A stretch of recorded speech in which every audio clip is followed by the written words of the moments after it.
Kate Hoey, former Labour MP, former Labour Minister. The reason I wanted to interview you is because your politics have changed throughout your life, and actually that's really quite unusual, so I wanted to explore some of that. How would you characterise your politics today? Well, actually, Gloria, I don't think I have changed that much. My views, my attitudes, my values haven't changed. But I think, of course, I started off in student politics and was very much to the left, one of the Trotskyites, you might call, in the International Marxist Group. But when I joined the Labour Party very early on, after I left college and started to work, I don't think my views on politics have changed. What I think has happened a lot is the Labour Party has very much changed since I became a member. And I remember coming into Parliament, sitting with all the ex-miners and men who'd been working in factories, very few women. I was the 41st, there were only 41 women in there, and feeling, this is really important because we were talking about things that mattered to the kind of people that I felt I was in there to help and represent and support. So I genuinely don't think I've changed that much. I've always been a bit independent. Yes, and I think that has probably stayed with me, which doesn't always get you on in politics, as you know. No, indeed. So you're sitting as an independent in the House of Lords. You left the Labour Party in 2019. Yeah. Did you vote Labour in 2019? No. Okay. I was living in Northern Ireland. That got me out of that. But no, I left the Labour Party very simply because Keir Starmer took the Labour Party to a position under Jeremy Corbyn where they were reneging on the manifesto promises that they would implement whatever people voted for. And they said once they called for a second referendum, I had felt very unhappy with, over those last 2 or 3 years, disillusioned with the Labour Party, with the way that they were switching their views, the way they were ignoring people who genuinely thought that Labour was going to support them in their vote. And I just thought, that's it, and I left. Sad too, because I always said, and it's a bit of a cliche, but I think the Labour Party left me really, rather than me leaving. And we lived through that Brexit awful period together. You voted to leave, I voted to remain, but we both argued fervently, but it didn't work, to respect the result, and the rest is history. So you sit as an independent member of the House of Lords, you've left the Labour Party. Would you still rather see Keir Starmer than Rishi Sunak as Prime Minister? I'm not enamoured of Keir Starmer, I have to be honest, because I saw the way he operated when he was the Europe Minister. I mean, he, more than anyone else in the Labour Party, I believe, was responsible for us changing our position, for us ignoring the 17.5 million people who voted to leave, and for treating anyone who voted leave as some kind of pariah. And we saw that. There was a small group of us who were very, very supportive, had campaigned for a referendum, got the referendum, thought we had won, and then saw him particularly trying to stop it. I mean, I don't even criticise Hilary Benn, who got the Benn Act and all of that, nearly as much, because Hilary was always prepared to talk to people. I remember a group of us trying to see Keir, including people like Graham Stringer and Kelvin Hopkins, and a few of us who were keen, and he never wanted to really talk to us about it. And I think he had decided and knew that he was a fervent European. So I just don't believe that he's changed. So you wouldn't want to see Keir Starmer as Prime Minister? It's your party. There'll have been leaders throughout your time in the Labour Party that you thought, well, I'm not that keen on this one, but still vote Labour? Well, I suppose I'm almost feeling disillusioned with the main political parties generally, because I've been very disappointed in how the Conservatives have handled Brexit. Of course, we had COVID and that caused huge problems in the Ukraine war, but nevertheless, I think the way that they gave in almost on so many issues once we had left, and I think they signed up to a trade agreement that could have been much, much better, and they weren't prepared to actually stand up for the country. In the end, the Conservative Party decided that they didn't want to upset the EU too much, and of course we had the whole Northern Ireland Protocol, so I'd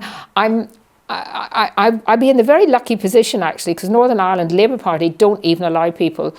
They don't allow candidates. You can join the Labour Party in Northern Ireland, but you can't vote for them. So I'll be in the position where I don't have to make that big decision. about how I'd vote at the next election. I'd be voting for probably a more local parties in Northern Ireland. But I do still, I think of the Labour Party as the kind of people that I so felt close to when they were in the Commons. People like Peter Shore, who just could make the most wonderful oratory. Dennis Healy, some of them who I just don't feel we get that kind of. But that's just because I'm getting old. I don't know. I don't know if that's true. Actually, you may be right that we simply don't get those sort of politicians. So we touched on your desire to leave the European Union, which actually was a mainstream view in the Labour Party. Well, that's the irony, isn't it? That years ago, I voted against the Maastricht Treaty because John Smith, who was leader then, had spent months opposing all sorts of things in the Maastricht Treaty. And then when it came to the final vote, we were ordered to abstain. And I voted against, and I got rung up by John Smith that night and was sacked from my very, very high, important job of being a junior shadow minister in Mo Mowlam's Citizens Charter campaign. Gosh, do you remember the Citizens Charter? I do. I do, but no one else might. No one else will, and it never went anywhere. So it wasn't just on the European Union that you took a different view at the time from the majority in your party. Fox hunting. So Tony Blair's government banned fox hunting. You were furious about this. Why? Well, I was, and interestingly enough, Tony Blair writes that now it was one of the biggest mistakes he made. I saw it as a libertarian issue. I'm very keen on not banning things that are not causing harm. And I really felt that the people who were pushing it didn't actually understand the countryside, didn't understand. I was born and brought up on a farm. I understood rural areas, and I understood the importance of the kind of wider areas around fox hunting, that it wasn't about actually going out necessarily just to kill foxes. It was about all of the things that went along with that. And I felt also that the management of foxes was going to have to happen. People accepted that some foxes had to be killed, and particularly if you lived in rural areas on a farm. And I also thought that the alternative methods, like shooting, was actually much worse because sometimes the fox is wounded. And I just got really annoyed with the kind of class thing about it. They all said, oh, it's all these rich people going around on horses. Actually, they didn't understand that, again, within Labour's history, there were miners' hunts. Hunting was something that was part of a fabric of our rural area, and I just didn't see it in the simple way that they wanted ban or not ban. How did your Labour colleagues... They hated it. ...treat you? Were they nice to your face still? Well, I remember speaking on the second reading of the Private Members Bill first, like Foster's Private Members Bill. Very brave to take such a different position. And I got up, and I remember that Alan Johnson was sitting beside me, and he had no idea. I'd not said to anybody. And I got up and made this speech about why I didn't think it should be banned, and talked about rural areas and all that. And I remember I sat down, and Alan said to me, gosh, that was brave. And I did at the time realise that it was quite a shock to many of my colleagues. But to be fair, there were some of them who came up to me and said, look, I don't agree with you, but good on you. At least you've spoken out. But then there were some very nasty ones as well. When I was, because obviously I was in Parliament this time, but I just didn't remember that you had done this. So when Jeremy Corbyn became the leader of the Labour Party descended into civil war. It was very unpleasant. Most Labour MPs did not vote for Jeremy Corbyn to lead the Labour Party. We all voted no confidence in him, the vast majority. You didn't. He hadn't been leader that long, and there was a group within the party who didn't accept it and were out to get him from day one, and didn't agree with things that he was saying.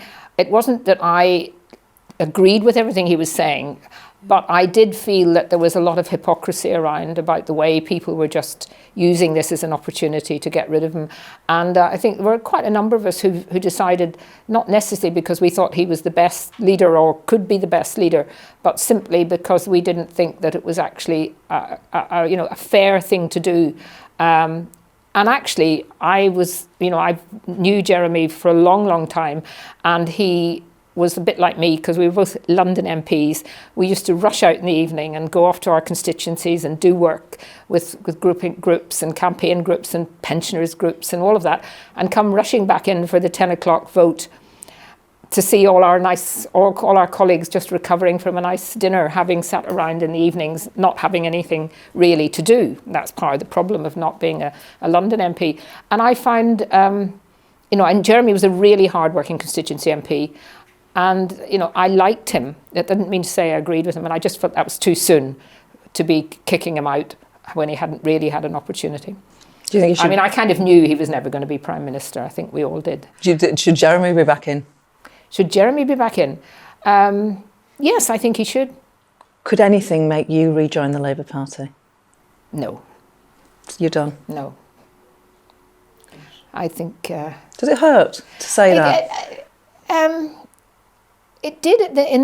Immediately after I left, I did feel a bit sad about it all, and particularly because some of my colleagues that I did like and get on with were disappointed. My mother was and father were both very, very strong Labour supporters, even though there was no chance of voting for Labour in Northern Ireland.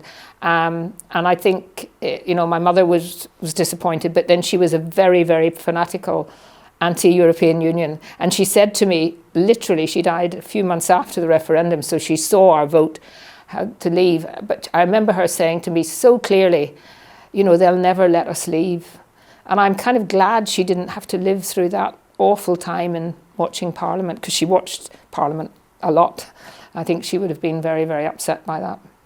Now, you are a rare politician in many ways, but also because you have other interests other than politics, other passions. So in 1966, you were Northern Ireland high jump champion. You worked for football clubs. Oh, yeah. Correct me if I'm wrong, but the list that I found was Arsenal, Tottenham Hotspur, Queen's Park Rangers, Chelsea and Brentford as an educational advisor. Yes, I ended up working particularly for Arsenal. It's my club. And I had the great pleasure of looking after, as apprentices, the youth team that then went on to win the league in 1989, the year I was elected, when they beat Liverpool and Michael Thomas, who had lived in my constituency. Then it was during my by-election when I was elected, and he was very kind and came on my election leaflet with a picture of the winning team, the two of us. So that was nice. And I loved football and I loved sport. The reason I raise your interest in sport is because this is a final question that I want to ask. There's a fierce, and it does often feel fierce, debate at the moment about trans women in sport. On the one hand, people say, well, it's not fair because trans women have biological advantages. On the other side, people say trans women must be allowed to compete. They are women, and they're stigmatised enough already, and they should be able to compete on equal terms. Do you have views about that? Yeah, I have very strong views. I mean, I'm very, very keen for young people to get involved in sport, to compete, to enjoy all of that sport gives you, not just the winning, but how to lose properly and all of those things. And there is absolutely no doubt about it in my mind, and I think in most people's mind, that someone who is trans cannot ever really compete on a fair basis with a woman. And therefore, I think sport is going to have to look at, if they want to have a separate categories. That's I don't want to stop trans people not being able to participate, but it is just not fair. And you look at some of the ridiculous things that have happened with, but in swimming in America, and some of the things that's happening here. And I just think people have to use a bit of common sense and realise that it's not ever going to be fair, and that it's going to put off an awful lot of people from getting involved in sport. And that doesn't mean to say that you're anti-trans. And I just think it's so sad now that we can't have a proper discussion and debate on sensible terms on this without people being absolutely pilloried and being accused of being anti-trans when they are not. It's very rare to meet a politician and listen to a politician who I think genuinely has independent views, not afraid to express those views. I think that's been the hallmark of your entire... Well, I'm not tribal. I try not to be tribal because I never liked tribal politics. And that is a virtue, or some people might see it otherwise. That is not common in our politics, and it's really refreshing to hear that independent streak, which has been your trademark. Kate Hoey, thank you.